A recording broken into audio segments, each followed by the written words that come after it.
Los últimos meses hemos estado predicando sobre lo que hemos llamado, en torno a un libro que nos ha servido de base, los pecados respetables. Aquellos pecados difíciles de identificar, que les damos más cabida, que los toleramos, incluso los tratamos bien, los dejamos para el final, los justificamos, los comparamos con otras cosas. Nos molestamos cuando alguien nos confronta con ese tipo de pecado.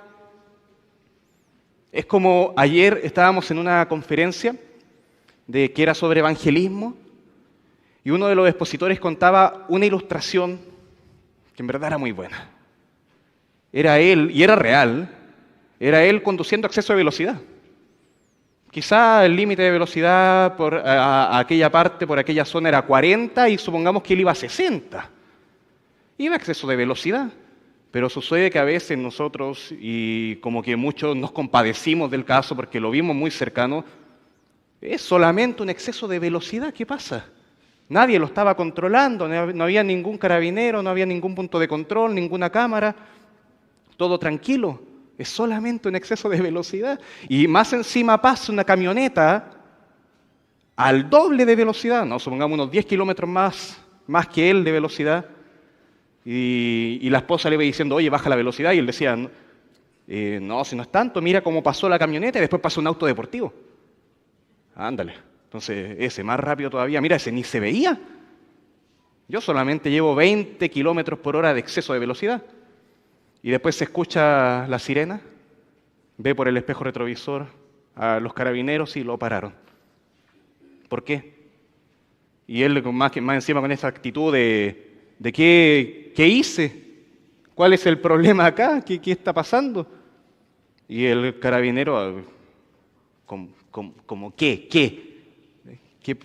Obvio que iba a exceso de velocidad y acá está el parte, acá está la multa.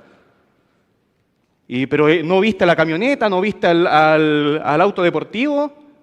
No sé, te tocó a ti. Te tocó a ti. Y uno puede ver algunos pecados que está normalizando, faltas que estamos normalizando. Y ojo que es real lo del exceso de velocidad. Se ha establecido eso y tenemos también que respetarlo, pero lo dejamos pasar, lo vemos como algo pequeñito, que encontramos fácilmente el por qué. Es que voy a exceso de velocidad porque tengo que ir a la iglesia y soy el predicador. Hoy día nos sobrepasó un auto rapidísimo y yo le decía a Mónica, mira, ahí hay otro predicador que también va atrasado. No sé, quizá no, en una de esas. Pero le hallamos hay crímenes peores. El carabinero nos para. Oye, pero hay asesinos, hay ladrones y me detienes a mí. ¿No debieras preocuparte de otras cosas más intolerables? Pero te tocó a ti. Y así es. Y el Señor puede ver un pecado en tu vida que tú lo hayas pequeñito, respetable, tolerable, y el Señor te diga, hoy día te tocó a ti. Y vamos a confrontar eso en tu vida. Pero es que hay ladrones afuera. Hermano, es la palabra de Dios y queremos que hoy día llegue. Orábamos así, ¿o no? Que llegue hoy día a lo más profundo de nuestro ser. Y hoy día vamos a terminar esta serie de los pecados respetables. Ya se finaliza, así que podemos descansar de los palos. Y el próximo domingo comenzamos otra serie sobre uno de los 66 libros de la Biblia. Quizá alguno ya sabe, si no lo sabe lo vamos a dejar como sorpresa quizás. Ahí no sé si el pastor Hernán se quiere aventurar a decir después cuál es, pero probablemente los palos sean peores. No sé. Pero serán palos diferentes quizás, pero es la palabra de Dios, hermano. Y recuerden, si les llega a ustedes es porque al predicador también le llegó en la semana. Así de simple. Y luego vamos a concluir todo esto. Bien, partamos hoy día con lo que comúnmente se conoce, y ya lo hemos vivido, lo hemos escuchado, hemos sido víctimas, lo hemos practicado, los chismes. Hablar mal de otro cuando no está presente, básicamente eso, a veces con la idea de que tenemos permiso para eso, a veces pensando que hacemos un bien mayor, hablar mal de otros para que otros puedan aprender de sus errores. Mira, te cuento este mal ejemplo para que tú no lo hagas, con nombre y apellido, y te digo quién fue. con la hermosa acción de desenmascarar a otros seres peligrosos. En YouTube, en redes sociales se ve mucho eso. Hablando mal del otro. Y en contextos cristianos, para desenmascarar a falsos maestros. Y a veces uno dice, el video pudo haber durado 3 minutos y duró 1 hora hablando mal de la persona. Bueno, la Biblia dice esto en Efesios 4:29. Lo voy a leer en la versión Reina Valera. Ninguna palabra corrompida salga de vuestra boca, ninguna palabra corrompida salga de vuestra boca, sino la que sea para la necesaria edificación, a fin de dar gracia a los oyentes.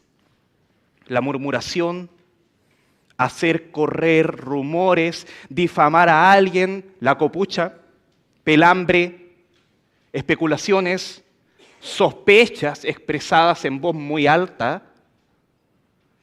jugar a la farándula con la iglesia, cosas que claramente debiésemos haber hablado con la persona mencionada directamente, pero preferimos tomar un camino diferente.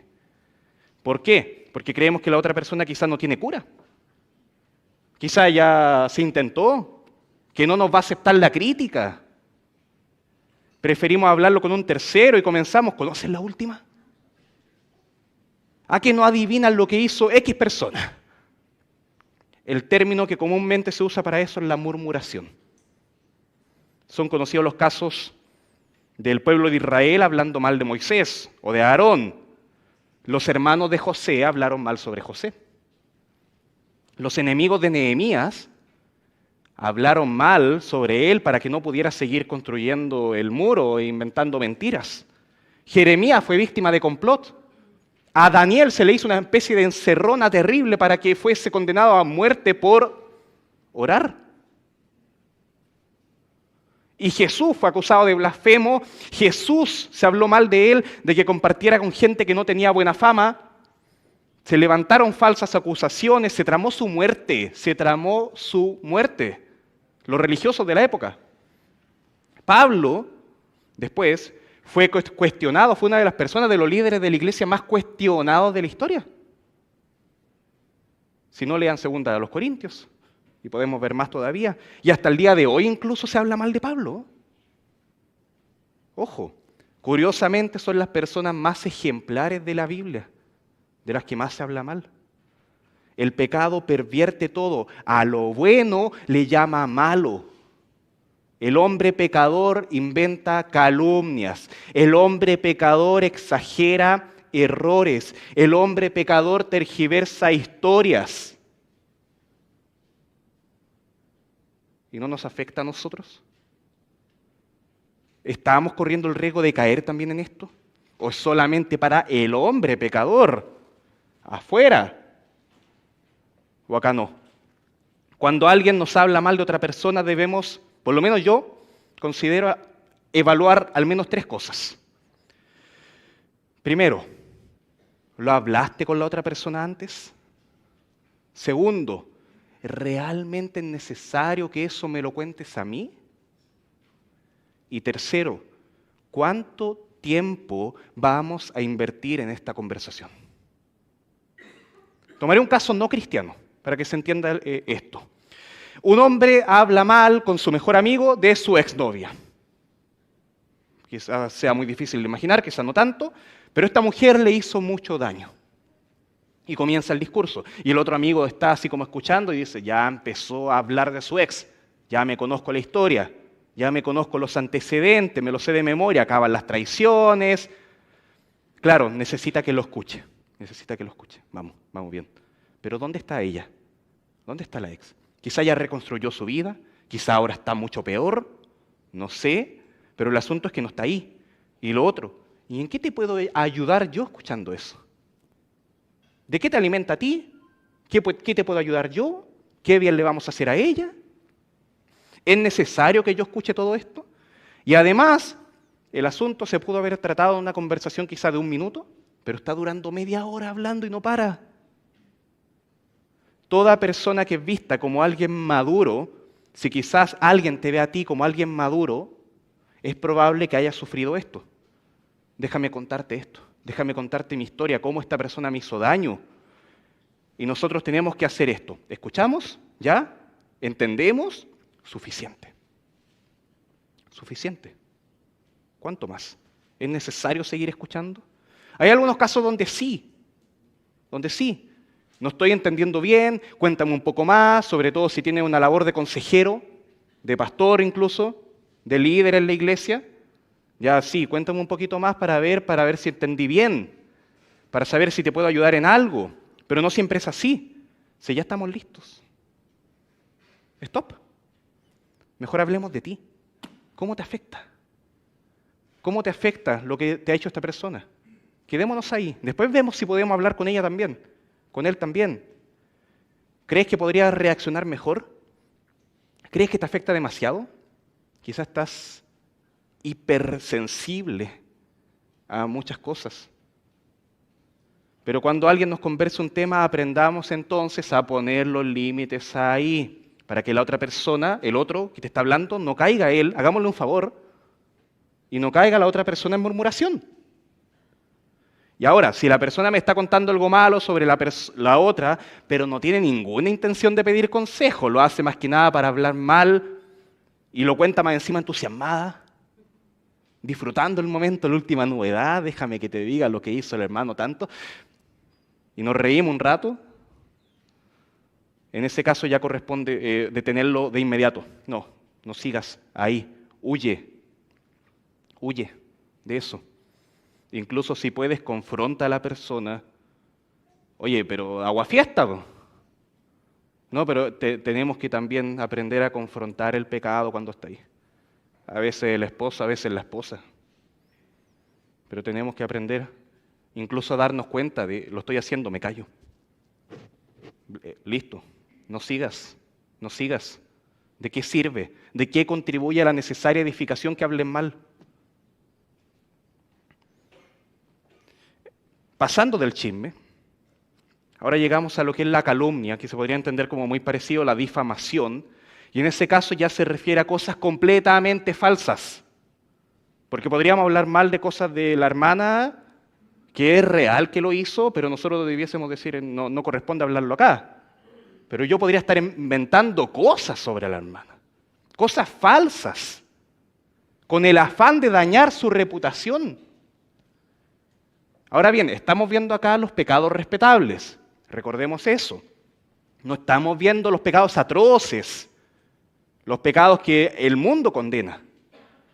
Estamos viendo, no es la idea de ese pecado maquiavélico, de querer difamar a la otra persona para humillarle y porque me gusta eso. Me refiero a eso que le bajamos el nivel, a eso que no nos damos cuenta, que llegó, que nos cuesta identificar. Y ojo acá con lo que nos contó el amigo del amigo del amigo. ¿Saben ustedes que hay otra iglesia UCB, igual que esta, Unión de Centros Bíblicos, que está pasando por un problema muy, muy complejo? ¿Sí? A ellos les suena el celular en las no es eso. Bueno, entonces yo empiezo a contar la historia y les digo, es que, ¿sabes qué? El primo que va a esa iglesia del amigo, del cuñado, del otro vecino, me contó lo que le pasó. Y ahora llego yo y te cuento a ti. O llego yo y les cuento a todos. Y la mitad acá entendió todo con un énfasis en la primera parte y la otra mitad entendió todo con el énfasis en la segunda parte. Y entonces después ustedes llegan y cuentan la historia a otro. Y la historia se va tergiversando. No sé si alguna vez jugaron esa cosa del teléfono que hay una fila y uno se va contando la historia así en voz bajita y el otro llega y dice una cuestión nada que ver, que es para que nos riamos nomás. Juego en la Unión de Jóvenes, ahí se viene, hoy día a las 5 de la tarde, lo tengo listo ya. No sé, vamos, pero... Y entonces llegamos a esto y le contamos a la otra persona y sucede que esa persona llega a hablar con alguien de esa iglesia, de la iglesia víctima de calumnia. Y le dice, oye, ¿es verdad que en tu iglesia ocurre esto? ¿Estas aberraciones? Y la persona dice, eso nunca fue así. Nunca fue así. Eso se solucionó hace 20 años y siguen hablando de eso. Quizás sí fue así, pero ya pasó. Quizás todo comenzó con una persona que realmente tenía una muy mala intención, pero nosotros no lo llevamos con el cuidado debido. Escuchamos a esa persona que quería levantar calumnias, falsedades, exageraciones, tergiversaciones. Y en el fondo disfrutamos ser parte del proceso. Nos gustó. Nos sentimos importantes. Nos sentimos elementos de la verdadera edificación y no era así. Y al final es vergonzoso cuando el otro te dice, eso es mentira. Eso no pasó nunca. ¿Por qué lo creíste? ¿Por qué se lo enseñaste a más? ¿Por qué ampliaste y hiciste que explotara más grande todavía la bomba? Pregunta, ¿qué escucharon las personas sobre José en Egipto? En Egipto, José, acuérdense que fue acusado falsamente por la esposa de Potifar. ¿Y qué escucharon después las otras personas sobre eso? ¿Qué creen ustedes? Se siguió hablando de José. ¿Y qué más hizo? Y quizá a cuántas más se lo hizo. Y puede que haya salido otra, no, a mí también me lo hizo José. Y sigue el tema. ¿Qué fue lo último que se escuchó de Moisés para que el pueblo en el desierto dijera que Moisés los sacó de Egipto para que murieran en el desierto? ¿Cómo llegó a gestarse esa idea? ¿Qué habrá dicho Saúl sobre David cuando David no estaba? Son historias de la Biblia. Miren esto sobre Jesús. Mateo 11:19, si me ayudan ahí con el versículo. Vino Jesús, ya el Hijo del Hombre, acá, que come y bebe, y dicen, ahora, he aquí hombre comilón, este es Jesús, y bebedor de vino, amigo de publicanos y pecadores. Pero la sabiduría es justificada por sus hijos. Pero ¿cómo creció esta calumnia? Jesús el borracho, Jesús el que se comía a todo, que no le dejaba comida a los demás. ¿Cómo creció esta historia? En Juan 8:48, ocurre algo nuevamente con Jesús y dice, respondieron entonces los judíos y le dijeron, ¿no decimos bien nosotros que tú eres samaritano? Ah, qué mal. Ah, pero espera, esto sigue, ¿eh? Y que tienes demonio. Que tienes demonio. Mientras algunos se calentaban la cabeza viendo si Jesús realmente era samaritano, o era galileo, o era de no sé dónde, el mito de que Jesús tenía un demonio crecía. Y las demás personas lo escuchaban, y otros decían más todavía, y tergiversaban más la historia. ¿Cómo crecía la calumnia? ¿Qué pasaba ahí? Y eso de que Jesús iba a destruir el templo. Las personas escucharon que Jesús iba a destruir el templo. El templo era una especie de Dios en la tierra para los judíos de ese entonces. Era como que a un católico le dijeran que iba a matar al Papa. Y que Jesús hacía cosas el día sábado. Que Jesús estaba rompiendo uno de los mandamientos más importantes para el pueblo de Israel. El día de reposo, el sábado. Y después en los tiempos de la iglesia se acusaba a los cristianos de canibalismo. No sé si habían escuchado eso. Que los cristianos comían el cuerpo del Señor y bebían su sangre. ¿Lo habían escuchado, no? Y se le acusó también de incesto. Ojo que la misma Biblia dice que Pedro estaba casado con una hermana. Pero sabemos que no se refiere a una hermana en la sangre, se refiere a una hermana en la fe. Se le acusó de ser ateos, porque no creían en todo el universo de dioses romanos. Se les acusó de ser rebeldes políticos por decir que Jesús es el Señor y no el César. Después se les acusó, y esta es la más conocida, se les acusó de quemar Roma. ¿Habían escuchado eso también? ¿Cómo crecían esas historias en los ojos? Ah, ¿tú eres cristiano? Deja que no me quemen la casa, porfa. ¿Ya? No hagas eso. Es como cuando alguien nos dice, tú eres mapuche. Entonces, nos pasan alguna historia ahí. Ojo con eso. Caemos en esa discriminación. ¿Cómo crecían las historias en los ojos en los oídos de los demás? Pongamos atención en cuando vayamos a hablar mal de otro. Puede que ese otro sea un hermano, puede que ese otro esté abierto a la fe, pero nosotros queremos destruirlo. y agregando más detalles todavía. Y luego ese otro se lo cuenta a otro y no, mal. Detengamos todo mejor.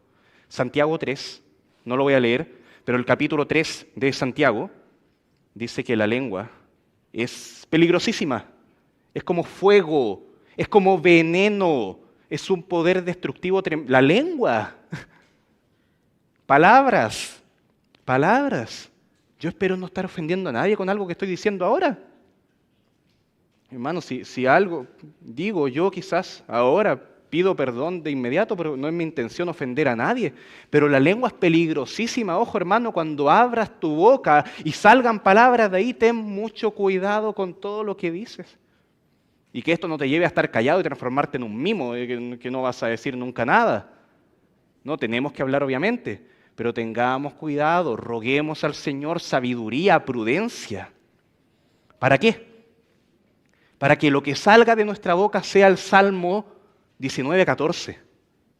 El Salmo 19:14, si me ayuda, gracias Pri. Sean gratos los dichos de mi boca y la meditación de mi corazón. Porque primero viene de ahí, lo que sale de tu boca es lo que está dentro de tu corazón, delante de ti. Oh Jehová, roca mía y redentor mío, si nos llenamos de eso, si estamos consumiendo eso, lo que va a salir de nuestra boca es eso. Si estamos todo el día viendo videos de los debates políticos y cosas así, lo que va a salir de nuestra boca es eso. Si estamos viendo todo el día resúmenes de fútbol, lo que va a salir de nuestra boca van a ser los goles, las expulsiones. Si estamos llenándonos de la palabra de Dios, lo que va a salir de nuestra boca va a ser la palabra de Dios. Es lógica. Tenemos que estar muy atentos a las palabras que salen de nuestra boca sobre el hermano, sobre nuestros hijos. Ojo con lo que hablas de tus hijos, lo que hablas de tu vecino. Ojo sobre las personas públicas. Mira, si ya dijiste que no estás de acuerdo en nada con el candidato, que lo consideras, esta palabra que es nefasto, se ocupa mucho, este candidato es nefasto, ya lo que sea, y el otro ya también está de acuerdo, no quiere debatir nada, déjalo ahí, es una persona que no te domina el tema este de que se vienen elecciones. Se vienen elecciones y vamos a ver debate y vamos a ver cómo se están destruyendo mutuamente. Y después en redes sociales se suben los videos de las humillaciones, de cómo este basurió al otro se ocupan algunas palabras así como lo domó, lo educó, para burlarse. Ojo con eso. Tenemos que estar muy atentos a todo eso, no sea que eso crezca en insultos después. No sea que se transforme en algo humillante. Ahora bien, ya. ¿Por qué enseñar esto? ¿Se ha visto acaso un caso en esta iglesia de algo así? No es la razón. No es la razón. ¿Por qué enseñar esto? Porque lo que pasa acá, podría plantearlo como esta pregunta.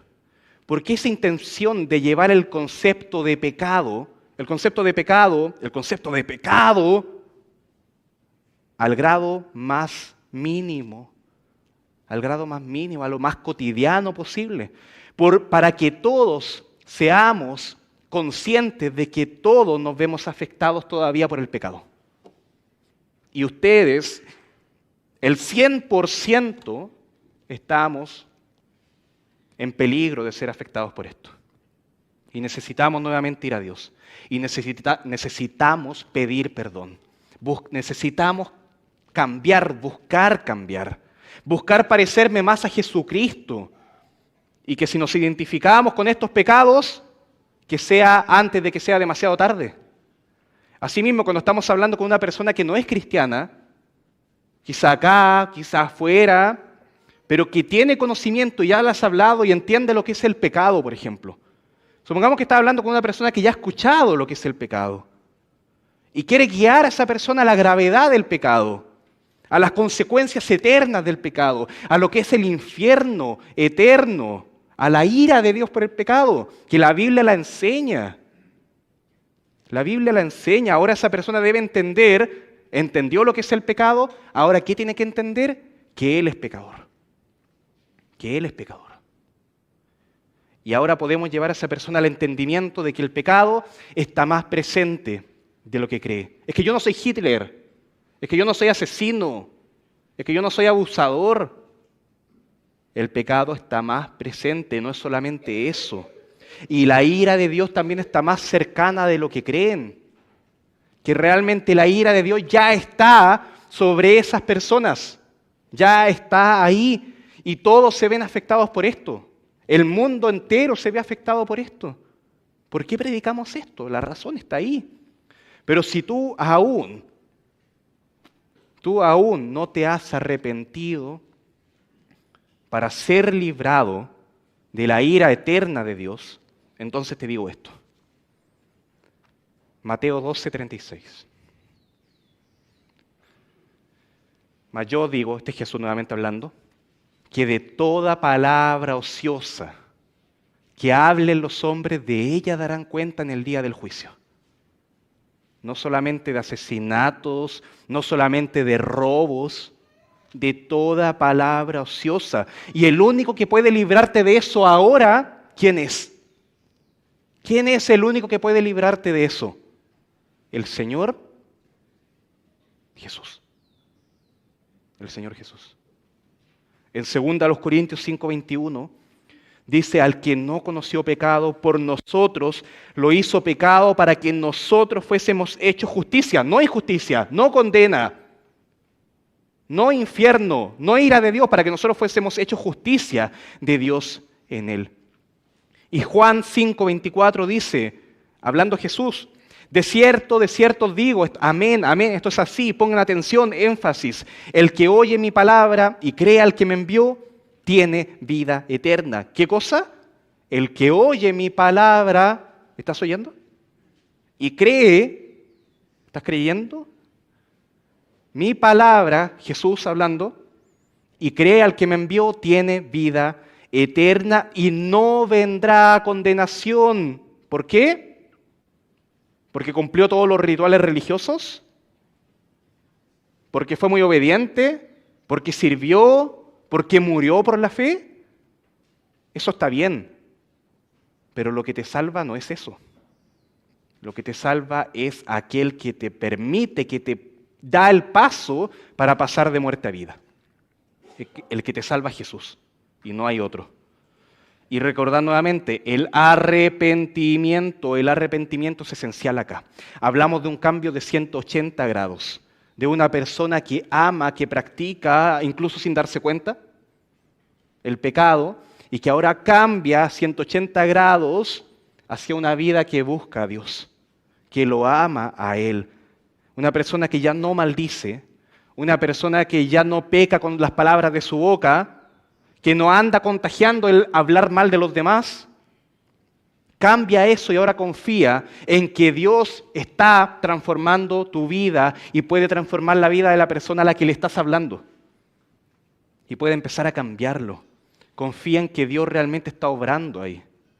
En ti también. Que ya eres salvado, que ya tienes la vida eterna, que ya tienes a Jesucristo, pero aún hay cosas que tienes que cambiar. Aún hay cosas que yo tengo que cambiar. Pero veámoslo con esperanza también. Dios sí puede hacerlo. Dios está obrando. Y el que comenzó esa obra la va a finalizar a la perfección. Eso es lo que el Señor promete. Y si tú eres esa persona perdida, si tú eres esa persona que no conoce, no estás perdido por ser un fornicario, tú no estás perdido por ser un adúltero o por ser un homosexual. Eso no es lo que te está llevando al infierno. Esas son manifestaciones del pecado que te está llevando al infierno. Estás perdido por ese pecado de que no tienes la luz de vida, de que no tienes al Salvador, de que rechazas el Evangelio de Jesucristo, que se te ha hablado, que se te ha dicho que Jesús es el Señor. Y lo rechazas, no tienes a Jesús, ahí está el pecado. ¿Y por qué no tienes a Jesús?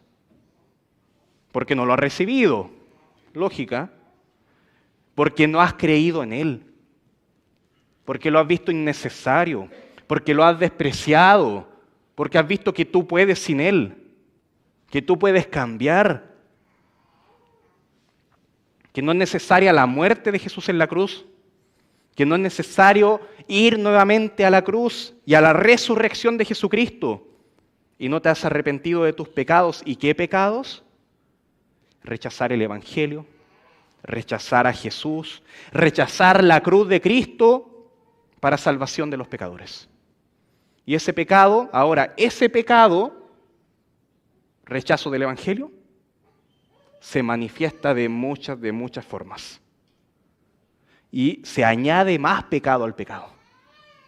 Y así toda la vida se va acumulando todo eso como una bola de nieve. Pero lo que estaba al comienzo, la pelotita chiquitita, era eso, el rechazo. Y después se fue acumulando más y más y más y más. Y hay pecados que pasan desapercibidos, que no se nota. Pequeños granos de nieve que no le das importancia ahí, pero que aún así están ahí acumulándose, sumándose. Todos esos pecados que hemos visto tienen algo en común. Los últimos meses, viajemos atrás, al pasado. Pensemos en todo lo que hemos estado viendo. Veamos la lista. Ojo que uno de los primeros que vimos fue la impiedad. La impiedad. El hecho tan común de tener vidas apáticas a la búsqueda de la piedad, a la búsqueda de devoción, vidas ajenas a Dios, desinteresadas de Dios, apáticas a Dios. Vimos la ansiedad, cuando Dios te dice confía en mí y uno no lo hace. Vemos el descontento, cuando Dios te dice yo te doy todo esto para que estés satisfecho y no estamos satisfechos. No estamos contentos. Vemos la ingratitud, cuando vemos lo que Dios es, cuando vemos lo que Dios nos da y no estamos agradecidos. El orgullo, que nosotros somos los protagonistas, que nosotros somos los mejores, los que nunca se equivocan, los que no necesitan a Dios. El egoísmo, vidas centradas en uno. Y yo, viendo ahora a los demás, a ustedes quizás como instrumento para mi avance, para mí, egoísmo. La falta de dominio propio, el salirse de los límites, la impaciencia, la irritabilidad, la ira. ¿Se acuerdan que hemos visto todas esas cosas? Quizás si vienen por primera vez, te estoy haciendo el resumen de todo lo que hemos podido ver. Ese albergar resentimientos, heridas en nosotros, ese albergar cosas que cuando lo predicó el pastor Manuel le dijo ir botando los trastes viejos, ir deshaciéndose de eso que tienes ahí, esas raíces, y nos gusta acumularlas. El cuidado que tenemos que tener, que predicaba el pastor Hernán, sobre juzgar a los demás. ¿Se acuerdan? La vanagloria. Y cómo nos domina a veces la envidia para tener cosas de este mundo. La competitividad que llamábamos rivalidad. El ser controlador. ¿Se acuerdan que hablamos de manipulación? Y los pecados con nuestra boca, de la lengua, los chismes, las calumnias. Vimos eso no sé cuándo, hoy día, parece, ¿sí? Todo esto tiene en común algo, que tienen el foco acá. Tienen el foco acá, en lo terrenal, en lo que está ahora presente en esta vida, en lo que está en este mundo, en uno, en lo que me afectan los demás a mí ahora, en el presente, en lo que puedo obtener en esta vida, ahora, en lo que estoy teniendo ahora y en cómo los demás me ven a mí hoy. No en las cosas de arriba, no en Dios, no en lo celestial, sino que en el mundo, en la mundanalidad. Eso es algo que tiene todo en común. Todos estos pecados que hemos mencionado, que hemos ya visto bastante estos meses, tienen en común eso, es amor al mundo. Y por eso estos pecados pasan tan desapercibidos, los dejamos ahí, los son tolerables. ¿Por qué son tolerables? ¿Por qué? ¿Por qué no nos alarmamos? Porque vivimos en un mundo. Y esos pecados son amor a este mundo. O sea, el mundo que está acá no lo rechaza. No lo rechaza, incluso los aplaude. Incluso los promueve, son parte del mundo. Vemos cosas como marchas por el orgullo. Y se aplaude. Se ve como algo bueno. Porque son naturales de acá. Son naturales de acá, lo ve como algo bueno. Lo celestial les parece extraño. Lo celestial les parece extraño, lo diferente, peligroso. Pero la palabra de Dios en 1 de Juan 2:15 dice, no ames el mundo, no améis el mundo ni las cosas que están en el mundo. Esas cosas pasan, es vanagloria. Están un día, mañana no están. En Colosenses 3:2 le dice, hermanos, ustedes pongan la mira, pongan su mente, su corazón en las cosas de arriba, no en las de la tierra. Lo mundano es simplemente eso, lo terrenal. Y lo terrenal es lo no celestial. Y lo celestial es Dios. Y entonces lo terrenal, lo mundano, es lo que no considera a Dios, es más simple de lo que parece. Lo mundano está más presente de lo que vemos porque es el mundo. Un ejemplo de eso se conoce como el estoicismo. ¿Han escuchado esa palabra alguna vez? ¿Sí? El estoicismo es la filosofía que busca llevarte a ti a dominar tu propia vida, tus impulsos, a tener el dominio propio, palabra que está en la Biblia, ojo, fruto del Espíritu. Te busca llevar a tener el dominio propio, a ser una persona disciplinada, disciplinas, muy cristiano, por cierto, disciplinas, bien, a soportar adversidades, a soportar las pruebas. La Biblia habla de eso, ¿cierto? El estoicismo te lleva a buscar todo eso sin Dios. Sin Dios. Y puede parecer bueno, incluso puede parecer que es prácticamente lo mismo que la Biblia, pero sin Dios. No es así. No es así. Podemos lograr grandes cambios en nuestra forma de manejar la ansiedad. Sí, el estoicismo te puede llevar a saber cómo manejar la ansiedad, a saber cómo manejar el enojo, el orgullo, ser más humilde. Ojo, el estoicismo te puede llevar a ser una persona humilde, pero sin Dios, sin el Evangelio, sin un reconocimiento del pecado y sobre todo sin adoración. Y cuando hablamos de adoración, me refiero a algo que es exclusivamente para Dios. No podemos hablar de una persona que forma adoradores, verdaderos en este caso, sin Dios. Algo que el mundo sin Dios no puede hacer. Puede haber similitudes en las formas, en la religión. Y personas que pueden ser tan amables como un cristiano, que pueden ser tan disciplinadas como un cristiano, incluso más, y tener una moral superior a un cristiano. Pero no pueden llegar a la persona a la que va dirigida la adoración. No llegan a eso. La forma en la que administramos lo que tenemos, las decisiones que tomamos, cómo respondemos a los momentos difíciles.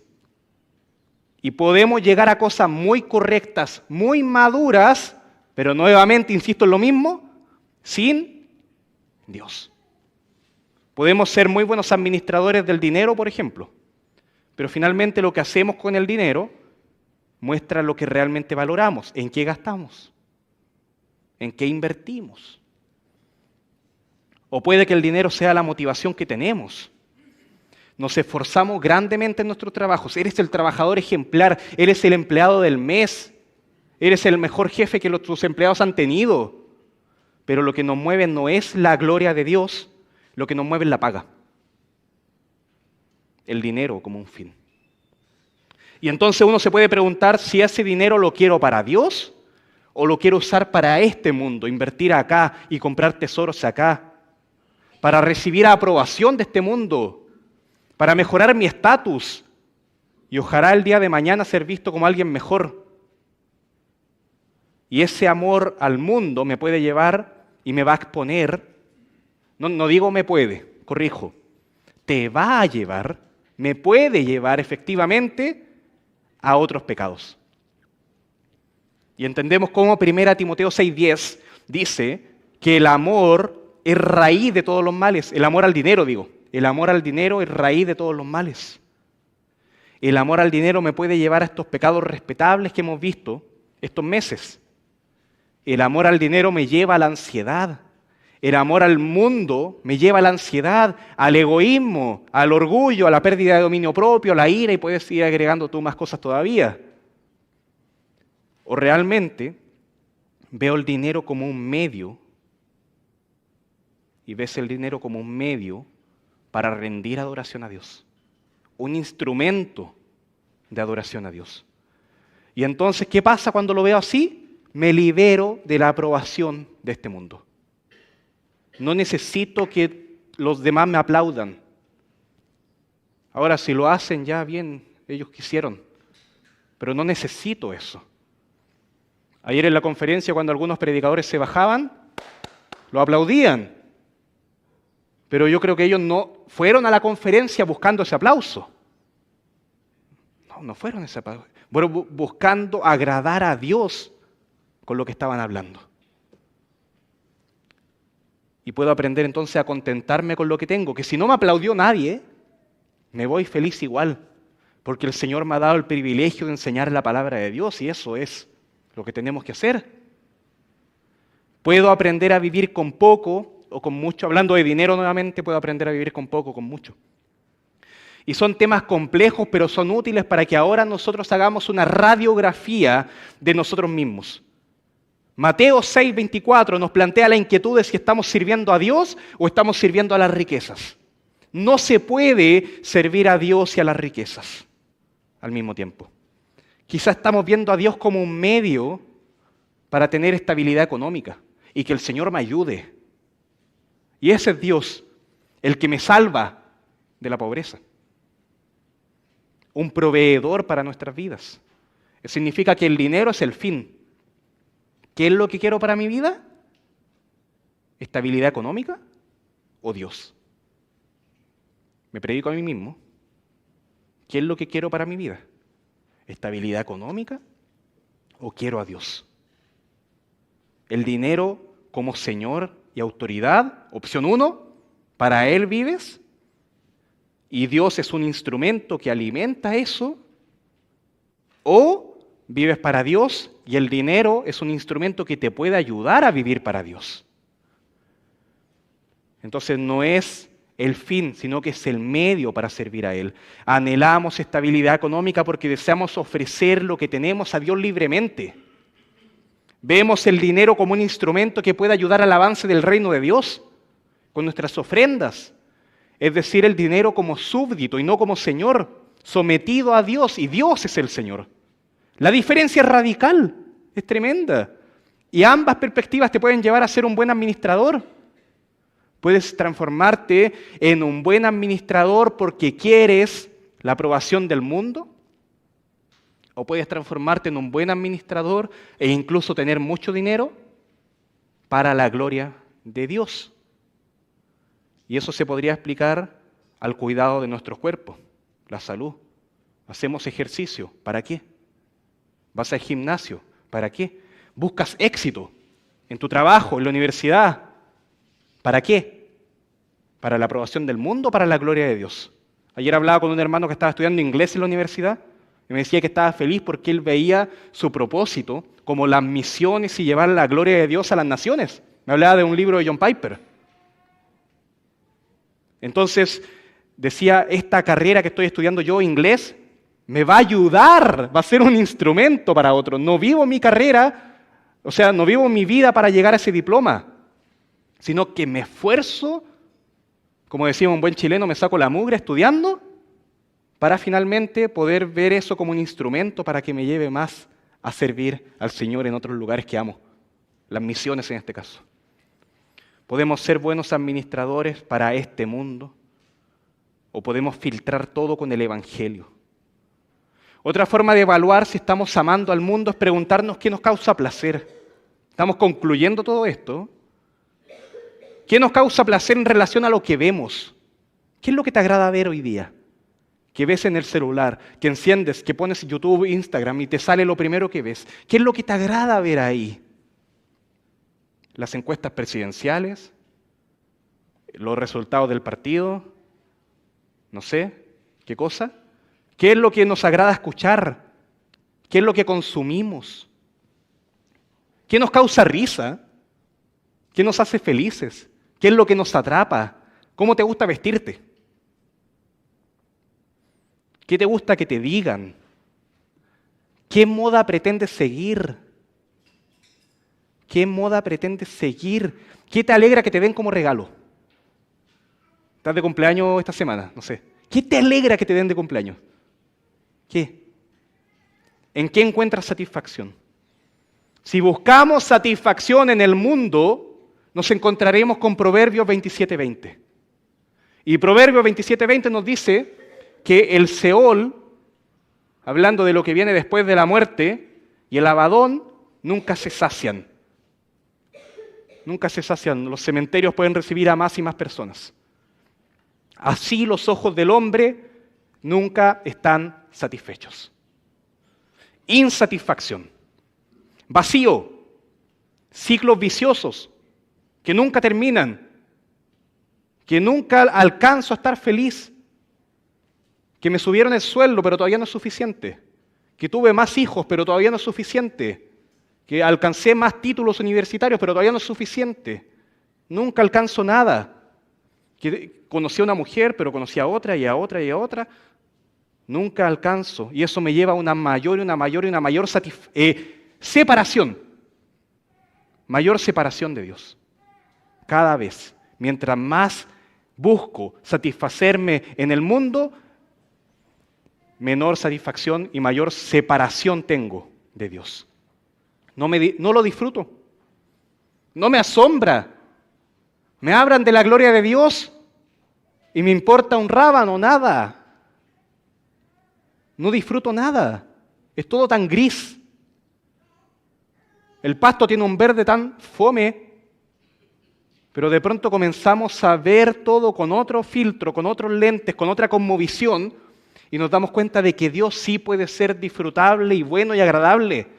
Y que venir acá a la iglesia, a cantar, al templo me refiero, y cantar al Señor es glorioso, es hermoso. Pero si estamos llenos del mundo, venir acá es aburrido, ojalá termine pronto.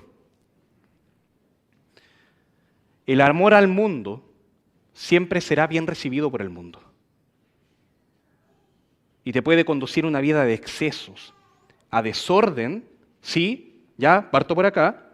El amor al mundo te puede llevar a una vida de desorden, de inmoralidad, o el amor al mundo te puede llevar a una vida de moralidad, de disciplina, de excelencia. Ambas cosas. Nosotros no predicamos solamente que el pecado te lleva a cosas atroces y vergonzosas, también te puede llevar a una vida muy ordenada. El pecado te puede llevar a una vida muy agradable al mundo, pero en el fondo lo que hay es egoísmo, orgullo, ansiedad y todo eso. Pecados respetables. ¿Qué te hace creer que estás sirviendo a Dios? Una vida religiosa. Pero en verdad estás usando a Dios como un instrumento para tener cosas del mundo. Que me gusta la aprobación del mundo. Incluso puede que estemos sirviendo esforzadamente, trasnochando para servir al Señor en la iglesia y creemos que lo hacemos para el Señor, pero estamos buscando la aprobación de otras personas de carne y hueso. Puedes terminar preparando la mejor predicación pensando en otras personas. Y ojalá sea agradable a él y ojalá sea agradable a ella. Y ojalá no le moleste a nadie. Y ojalá me aplaudan. Yo cuando estudiaba en el Instituto Teológico 2 veces me enseñaron predicación. Y tuve que hacer varias predicaciones. Y el hermano Claudio y el hermano Marco me entienden también ahora. Están en algo parecido también. Y tenía que hacer esas predicaciones, pero espero que no me entiendan en esto. Que muchas veces las preparaba para el 7, pero para la aprobación del profesor. Y se notaba porque cuando tenía el curso de predicación con Schneider, con el profesor, lo preparaba de tal manera. Pero cuando me tocó hacer la predicación para el profesor Manuel Rivas, preparé una predicación muy diferente.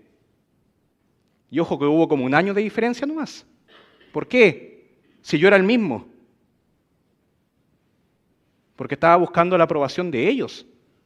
Y se entendía porque era necesario para el ramo. Pero después salir de eso y romper ese ciclo, romper esa estructura, de hacer predicaciones para agradar al pastor, para agradar a los hermanos, para agradar a los líderes, es difícil. Es difícil. Para mí es una lucha. Yo llevo varios años en esto y sigue siendo una lucha. Preparar lo que ofrezco al Señor para Él. Preparar lo que ofrezco al Señor para el Señor. Y no preparar lo que ofrezco al Señor hipócritamente con todo el respeto, para ustedes. Es para ustedes también, pero primeramente para el Señor. Que no se nos olvide eso. Y todo lo que estás haciendo, si estás sirviendo allá en multimedia, si estás sirviendo como diácono, si estás sirviendo en alabanza, ¿para qué lo estás haciendo? Lo vas a hacer con excelencia y vas a cantar hermoso como sé que lo haces, pero para el Señor. ¿Y los demás se pueden agradar? O quizás no, pero tú lo quieres hacer con eso. El Señor lo que pesa no es que tú des la nota correcta y que siempre cantes perfecto. El Señor lo que pesa es lo que está en tu corazón. Grupo de alabanza, el Señor pesa eso.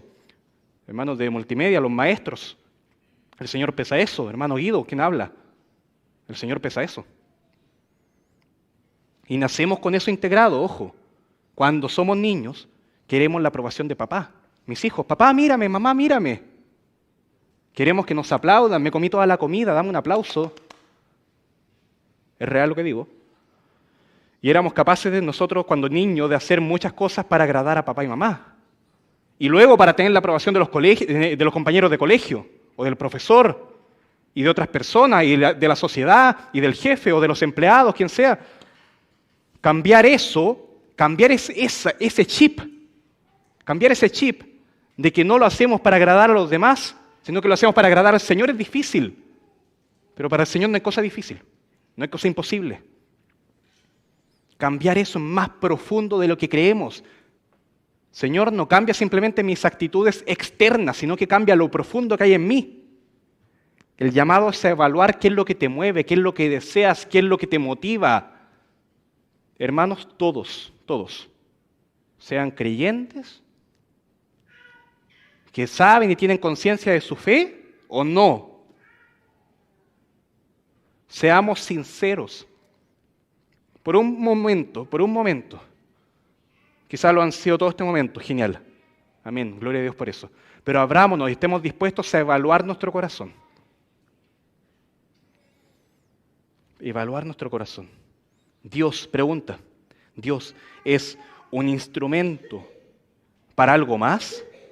¿Estás usando a Dios para obtener algo de este mundo? ¿O Dios es nuestro Señor y nuestro fin último?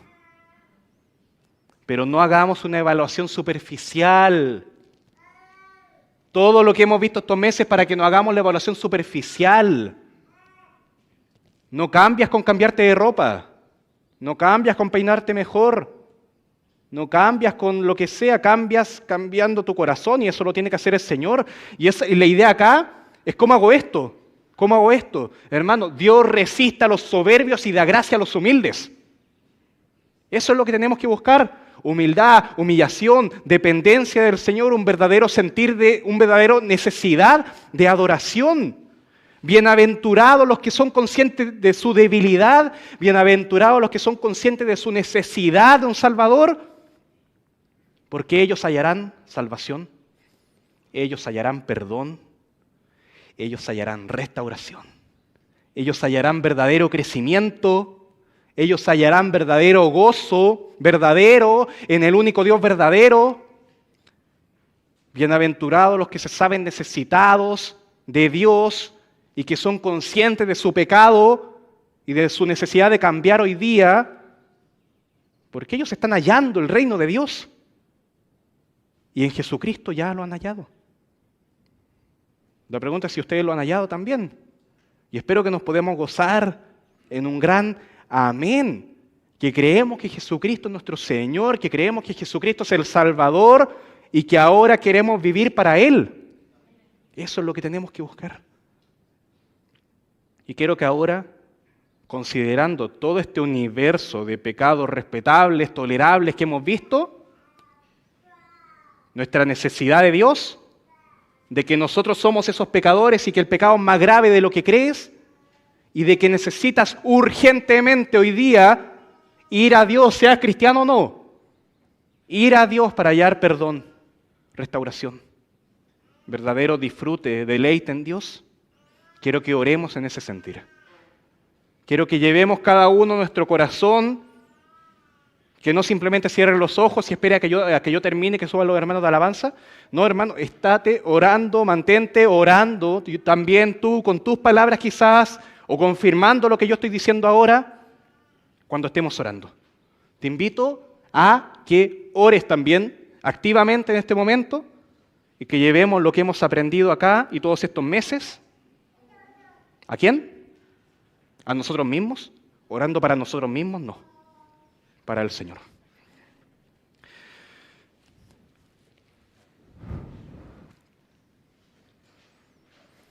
Amado Padre, gracias porque a mí, un pecador más, en tu paciencia me has dado vida, me has salvado, Señor. Y me alegro, Señor, porque otros también pueden estar acá conmigo orando similarmente. De que nos has salvado, nos has dado vida eterna, no por nuestros méritos, sino por lo que hizo Jesús en la cruz, por amor a los pecadores, los cuales somos nosotros. Nos has salvado, nos has redimido. Y ahora estamos reconciliados contigo, Señor, y nada nos puede separar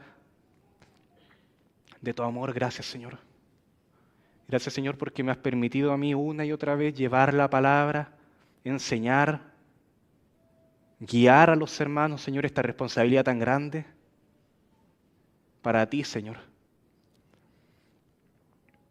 Ayúdanos, Señor, enséñanos a entender el pecado, a entender su gravedad, a entender la urgencia de ir a ti, acudir a ti para vida y vida en abundancia.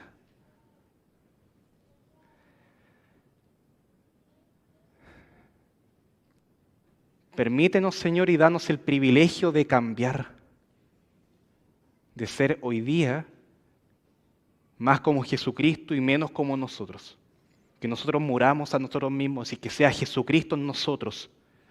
La voluntad de Jesucristo, el gozo de Jesucristo, la mente de Jesucristo, por medio de la obra del Espíritu Santo.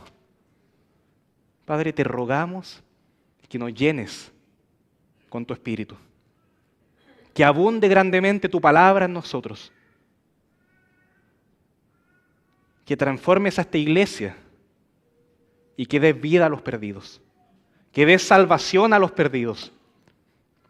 Quizás no porque están hoy día acá entre nosotros, Señor, pero sí porque cada uno puede ir a su casa luego de esto y abrir su boca para la necesaria edificación y anunciando, Señor, a los demás, reconcíliense.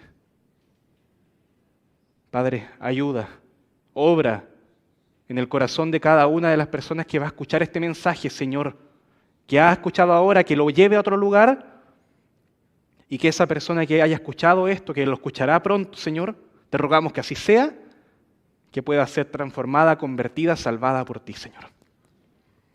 Ayúdanos a cumplir la gran comisión. En el nombre de Jesús. Amén.